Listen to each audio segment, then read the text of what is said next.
साधु कौन होता है? साधु किसको कहते हैं? साधु की परिभाषा क्या है? मनुभाव बोल रहे थे कि कोई बोल रहा था कि आपको साधुता का परिचय देना चाहिए। साधु का मानी क्या होता है? साधु का मानी होता है, पढ़ते हैं ना सभी भाई बहनों को मेरा साधुवाद।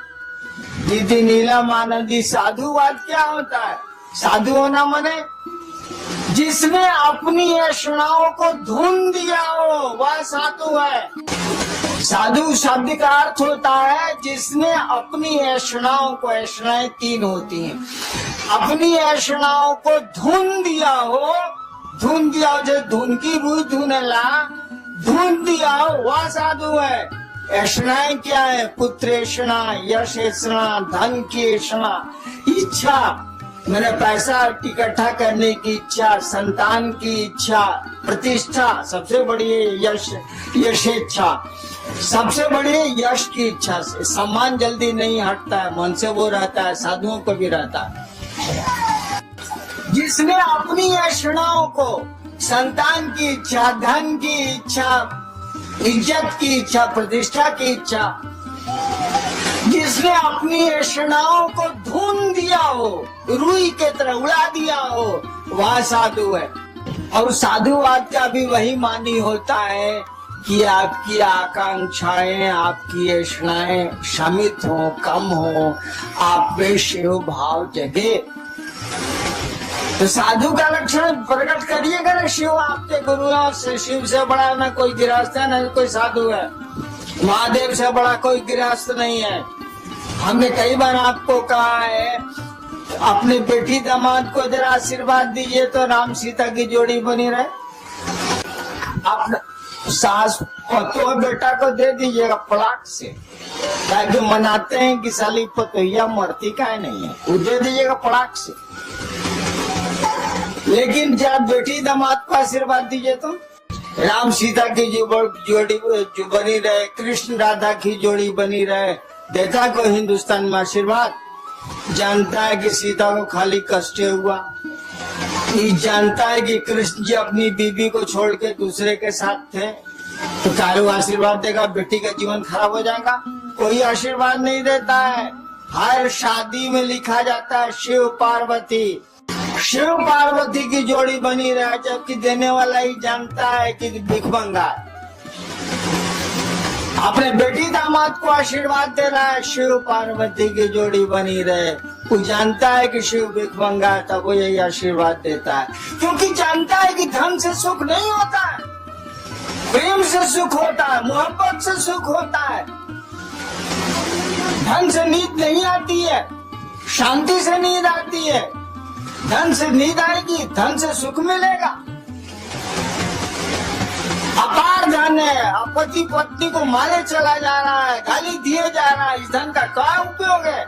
लेकिन कोई धन नहीं है और बड़े प्रेम से दोनों पति पत्नी रहते हैं। सुख तो जीवन का इसी में है। हमने देखा है पटना में, जब मैं 20 साल था पटना में, बेली रोड पर मेरा मकान था, ऑफिस फ्लैट में। गर्मी के दिनों में या जाड़े के दिनों में वो डिवाइडर जो रोडों को अलग करता है, डिवाइडर उसको बोलते हैं, दोनों सड़क के बीच में जो सीमेंट का बना रहता है, रात भर लोग उस पर सोते हैं। कई बार रात में गाड़ियां उन लोगों पर चढ़ गई, 5 आदमी मर भी गए थे, बंजारा थे। डिवाइडर पर लोग सोते हैं।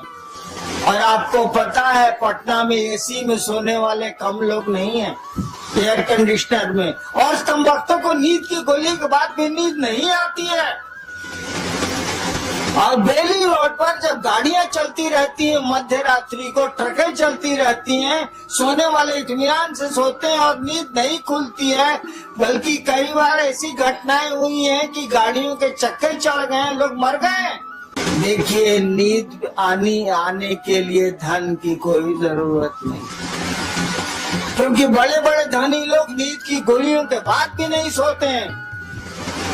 नींद की गोलियां उनको नहीं सुला पाती हैं, डॉक्टरों की सुइयां उनको नहीं सुला पाती हैं। सुख धन में नहीं है, सुख मोहब्बत में है, प्रेम में है। इसीलिए बाप अपनी बेटी दामाद को यही आशीर्वाद देता है, शिव पार्वती की जोड़ी बनी रहे, क्योंकि वो जानता है, यह जानते हुए भी कि शिव भिखमंगा है, शिव के पास कुछ भी नहीं है, ये अपनी पार्वती को क्या खिलाएंगे, ये तो अधन पी के रह जाते हैं। तब भी आशीर्वाद इसी का दिया जाता है। राजा का आशीर्वाद नहीं होता, राम अवध के राजा थे, उनका आशीर्वाद नहीं दिया जाता। कृष्ण द्वारिकाधीश थे, उनका आशीर्वाद भारत में नहीं दिया जाता। शिव पार्वती की जोड़ी बनी रहे, आज तक सभी शादियों में यही होता है। तो शिव से बड़ा कोई गृहस्थ भी नहीं है, जितने गृहस्थ हैं उन्हीं की बात करते हैं। शिव से बड़ा कोई गृहस्थ नहीं है, शिव से बड़ा कोई साधु भी नहीं है। इसको तो समझाने की जरूरत ही नहीं है, शिव से बड़ा साधु भी नहीं है।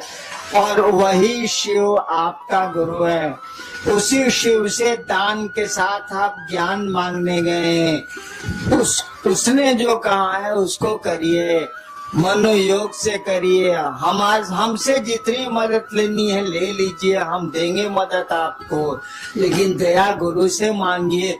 शिव को सामने कीजिए, हरिनाम को सामने करने की जरूरत नहीं है।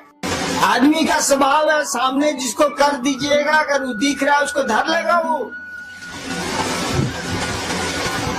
अप्रत्यक्ष को नहीं पकड़ता है। आदमी का स्वभाव होता है, जो सामने पड़ेगा उसी से मदद मांगेगा। ये हमको सामने कीजिएगा, लोग हमसे मदद मांगेंगे, छिड़ जाएंगे चूट। एक आदमी आपको कह रहा था, मोतिहारी का ही था, कि साहब बोले हैं कि हमको पकड़ोगे तब वो महादेव नहीं मिलेंगे, गुरु नहीं मिलेंगे, और हमको छोड़ोगे तब वो गुरु नहीं मिलेंगे।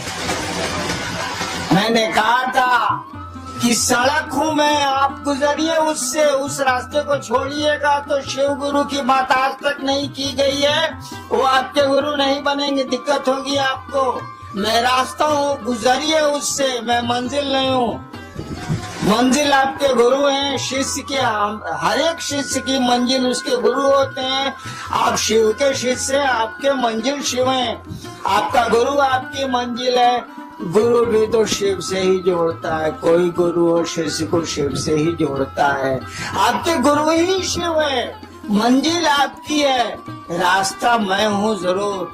न हमको पकड़िए न हमको छोड़िए, साथ लेके चलिए, लेकिन आगे देखिए, लोगों को शिव गुरु से जोड़िए और पूरी दुनिया के लोगों को जोड़ना है। अभी तो आप मोतिहारी में फंसे हुए हैं, आगे निकलिए।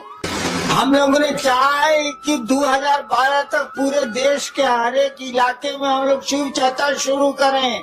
खाली मोतिहारी में घूंघट तालना से हुई, बाहर निकली लोनी, महादेव का काम करी लोनी, ना चली।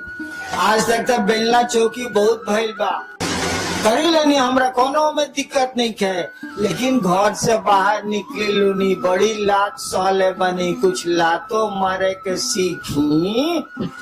आप लोग महादेव का काम करें, मेरा साथ है, मेरे पास जितनी शक्ति है, दृश्य या अदृश्य, आपका साथ देगी, आप सबों का साथ देगी। हम लोग महादेव को आगे करेंगे, शिव गुरु की बात करेंगे, लोगों में शिव गुरु से जुड़ाव पैदा करेंगे।